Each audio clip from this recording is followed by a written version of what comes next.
Assalamualaikum semuanya. Sebelumnya, perkenalkan, nama saya Fauziah Nurwahyuni Eka dari tingkat 3, kelas 3B, Prodi Sarjana Keperawatan, Sekolah Tinggi Ilmu Kesehatan Sukabumi.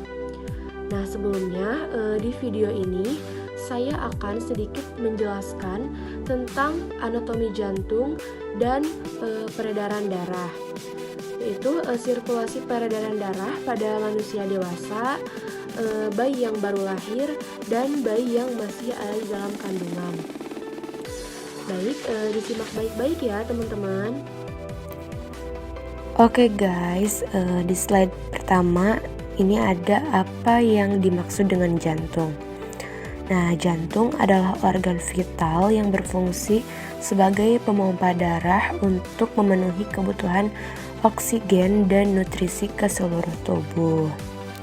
Slide selanjutnya di sini ada anatomi jantung yang terdiri dari pulmonary trunk, katup pulmonalis, vena cava superior, arteri pulmonalis kanan, vena pulmonalis kanan, atrium kanan, katup tricuspidalis, vertikal kanan, vena cava inferior, kemudian aorta, arteri pulmonalis kiri, vena pulmonalis kiri, atrium kiri, katup aorta, katup mitral orbicuspidalis, vertikal kiri, descending aorta, dan interventricular septum.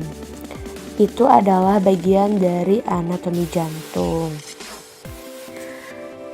Nah, yang selanjutnya di sini untuk anatomi jantung itu kan terdiri dari 4 ruang ya. Yang pertama ada atrium atau serambi jantung kanan. Fungsinya yaitu menerima darah dari pembuluh darah dan memompanya ke bilik kanan. Kemudian ada vertical atau bilik jantung kanan. Fungsinya yaitu menerima darah dari serambi kanan, kemudian memompanya menuju paru-paru. Yang keempat ada serambi jantung kiri. Fungsinya yaitu untuk menerima darah kaya oksigen dari paru-paru dan memompanya ke bilik kiri. Yang keempat ada bilik jantung kiri, yaitu menerima darah dan mengandung oksigen lalu memompanya ke seluruh tubuh. Kontraksi bilik kiri ini yang kuat yaitu menjadi penanda tekanan darah pada jantung. Nah, yang selanjutnya masing-masing ruang di sini tuh memiliki tugas ya. Untuk struktur anatomi dari jantung itu sendiri, yang pertama ada aorta, yaitu arteri besar yang terhubung dengan bilik jantung kiri. Yang kedua ada vena cava superior, yaitu pembuluh darah yang terhubung dengan atrium kanan. Yang ketiga ada katup tricuspid, yaitu mengatur aliran darah yang ada di serambi dan bilik kanan. Kemudian ada katup aorta, yaitu mengatur aliran darah kaya oksigen yang mengalir bilik kiri ke aorta. Kemudian ada katup mitral, yaitu untuk menjaga agar aliran darah tidak mengalir dari vertikal ke kiri ke atrium kiri. Dan yang terakhir ada katup pulmonal, yaitu untuk mengatur aliran darah yang ada di serambi dan bilik kiri. Nah, di sini ada fungsi jantung. Fungsi utama jantung yaitu untuk memompa darah dan merupakan organ utama yang berperan dalam sirkulasi darah. Darah juga merupakan komponen yang sangat penting dalam kehidupan manusia. Darah berperan mengangkut zat-zat nutrisi dan oksigen yang sangat dibutuhkan sel-sel dalam tubuh. Nah, jika fungsi jantung ini terganggu, sirkulasi darah juga nanti akan ikut terganggu. Jadi sirkulasi darah yang tidak normal itu menyebabkan timbulnya berbagai penyakit yang tentu saja nantinya akan mengganggu fungsi tubuh pada manusia. Oke, yang selanjutnya di sini ada penjelasan fisiologi jantung. Nah, jantung itu dapat dianggap sebagai dua bagian pompa yang terpisah terkait fungsinya sebagai pompa darah. Masing-masing terdiri dari satu atrium, ventrikel kiri dan kanan. Berdasarkan sirkulasi dari kedua bagian pompa jantung tersebut, Pompa kanan berfungsi untuk sirkulasi paru, sedangkan bagian pompa jantung yang kiri berperan dalam sirkulasi sistemik atau untuk seluruh tubuh. Nah, kedua jenis sirkulasi yang dilakukan oleh jantung ini yaitu suatu proses yang berkesinambungan dan berkaitan sangat erat untuk asupan oksigen manusia demi kelangsungan hidup. Nah, di sini ada 5 pembuluh darah mayor yang mengalirkan darah dari dan ke jantung. Yang pertama itu ada vena cava inferior dan vena cava superior, yaitu untuk mengumpulkan darah dari sirkulasi vena, biasanya disebut darah biru, dan mengalirkan darah biru tersebut ke jantung sebelah kanan. Kemudian darah masuk ke atrium kanan melalui katup trikuspid menuju ke ventrikel kanan. Kemudian ke paru-paru melalui katup pulmonal. Nah, darah biru tersebut melepaskan karbon dioksida dan mengalami oksigenasi di dalam paru-paru kita. Kemudian darah menjadi berwarna merah. Nah, darah merah ini kemudian menuju atrium kiri melalui keempat vena pulmonalis. Dari atrium kiri, darah mengalir ke ventrikel kiri melalui katup mitral dan selanjutnya dipompakan ke aorta. Nah, untuk tekanan arteri yang dihasilkan dari kontraksi ventrikel kiri dinamakan tekanan darah sistolik. Nah, setelah ventrikel kiri berkontraksi maksimal, ventrikel ini mulai mengalami relaksasi dan darah dari atrium kiri ke ventrikel ini. Nah, tekanan dalam arteri akan segera turun saat ventrikel darah terisi. Tekanan ini selanjutnya dinamakan tekanan darah diastolik dan kedua atrium berkontraksi secara bersamaan, begitu pula dengan kedua ventrikel. Yang selanjutnya di sini ada sirkulasi darah ya. Nah, sirkulasi darah fetal pada janin dan sirkulasi darah pada anak dan dewasa itu berbeda. Untuk memahami implikasi anestesi pada penyakit jantung, sebagai seorang ahli anestesi itu harus mengenal sirkulasi fetal dan sirkulasi dewasa. Perubahan sirkulasi yang terjadi ini sangat cepat pada saat kelahiran.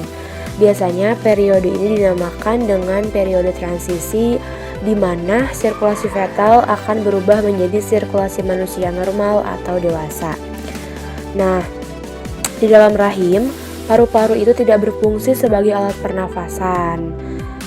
Pertukaran gas yang dilakukan oleh plasenta.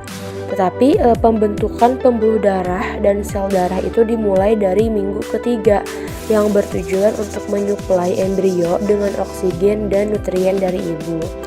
Kemudian darah mengalir dari plasenta ke janin melalui pena umbilikalis yang terdapat dalam tali pusat.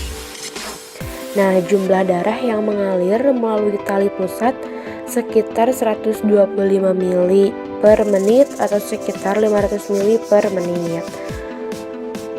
Melalui pena umbilikalis ini dan ductus venosus, darah juga mengalir ke dalam vena cava inferior, bercampur darah yang kembali dari bagian bawah tubuh, kemudian masuk ke atrium kanan, di mana aliran darah dari vena ke cava inferior lewat foramen oval ke atrium kiri, kemudian ke ventrikel kiri melalui aukus aorta, dan darah dialirkan ke seluruh tubuh. Nah, jadi secara ringkas ya, aliran darah di dalam sistem sirkulasi normal manusia itu darah dari atrium kiri kemudian melalui katup mitra ke ventrikel kiri, kemudian ke aorta ascendens, lanjut ke arcus aorta, aorta ascendens dan arteri sedang, kemudian ke arteriol, lanjut ke capillary bed, kemudian ke venule, kemudian ke vena sedang, berlanjut ke vena besar atau juga disebut cava superior dan cava inferior, Lanjut ke atrium kanan melalui katut trikuspid ke ventrikel kanan, kemudian lanjut ke arteri pulmonalis, lanjut ke paru-paru, kemudian berlanjut ke vena pulmonalis dan ke atrium kiri. Nah, yang selanjutnya di sini bagaimana mekanisme sirkulasi darah pada janin. Baik, darah dialirkan ke plasenta melalui arteri umbilikalis dan dimuat dengan bahan makanan yang berasal dari darah. Darah ini masuk ke dalam badan janin melalui vena umbilikalis yang bercabang dua. Kemudian setelah memasuki dinding perut janin, cabang yang kecil bersatu dengan vena porta dan darahnya nanti beredar ke dalam hati dan kemudian diangkut melalui vena hepatika ke dalam vena cava inferior. Sedangkan cabang yang satunya ialah ductus venosus aranti yang langsung masuk ke dalam vena cava inferior. Dengan demikian, vena cava inferior setelah dimasuki darah dari vena hepatika dan darah dari ductus venosus aranti mengandung darah bersih, tetapi dicampuri dengan darah kotor dari anggota bawah janin. Sebagian kecil pergi ke paru-paru dan melalui vena pulmonalis masuk ke serambi kiri dan bersama dengan darah dari vena cava inferior masuk ke dalam bilik kiri dan terus ke aorta. Nah, kemudian setelah anak lahir dan anak akan bernafas, maka di situ akan ada penurunan tekanan darah dalam arteri pulmonalis sehingga nanti banyak darah mengalir ke paru-paru. Nah, ductus arteriosus botali ini tertutup 1 hingga 2 menit bernafas. Dengan diguntingnya tali pusat, maka darah dalam vena cava inferior ini berkurang. Dan dengan demikian juga tekanan darah dalam serambi kanan berkurang. Sebaliknya, tekanan darah dalam serambi kiri juga bertambah karena darah yang datang dari paru-paru bertambah. Akibatnya ialah terjadinya penutupan foramen oval.